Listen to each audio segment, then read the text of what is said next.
Hey everyone, welcome back to CryptoCache. Thank you so much again for joining me here. Hope you're having a phenomenal day. Taking a quick look here once more at WIF hat. And simple way to understand it is that we're in a descending trend, even still, lower highs and lower lows being established, but we're getting close to breaking out. A closure above 87 cents would really put us in a good place, and that does require Bitcoin to be in this current range or higher. So just be mindful of that. Let's take a quick look at the back end liquidation data and kind of go from there. If you could please hit the like button, comment below if you get a chance. You want to become a better trader? CryptoCache.tag is a site, link down below as well. We took some nice profits this week. It's been a pretty good trading week for us, but overall, yeah, outside of Bitcoin, 40% SCI 90 and ETH at 62, it's been a pretty low amount of trading going on, at least just based on Bitcoin being stuck in its range. I just don't recommend over trading right now, specifically on the weekend. All that said though, we do have liquidation below the price as low as 61 cents, so be mindful of that. We get closer to 75, we could see another push to the downside.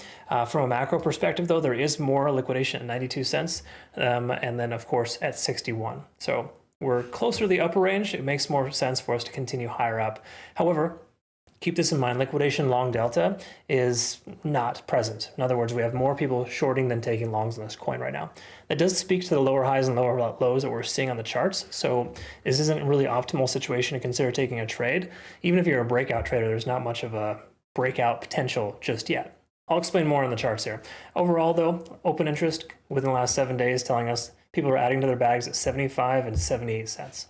Okay, so daily time frame, we're still under the 200, the 20, and the 50-day SMA. It's not a good sign, okay? Now, closing above our local point of control at 85 cents would be super solid start. That would also put us above our local high, okay?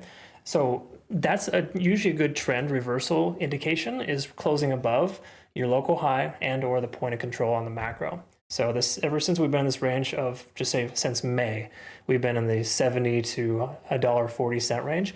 We can see that we've had the most amount of volume at 85 cents. So we're below that right now, therefore treat it as resistance. Same thing here as well with a descending trend. Even though we've broken on the short-term time frames above the 50 and the 20-day SMA, that doesn't mean a whole heck of a lot.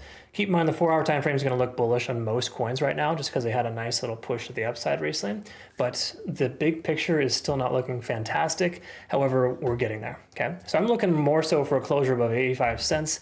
We want to get above this local high here to ensure that we bullishly backtest it as a new low. Okay, that's where you want to try to get in, and we're a long ways away from that.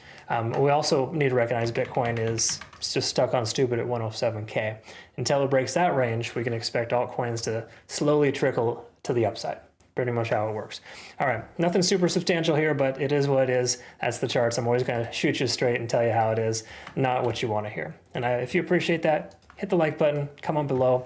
Join us over on Bitunix too, folks. Awesome deposit reward bonus and benefit between now and July 27th. And then obviously too, Twitter, Telegram, Discord if you want to become a better trader and get a little more consistent with my short videos too. Have a good rest of your day. I appreciate your time. We'll see you soon. Take care.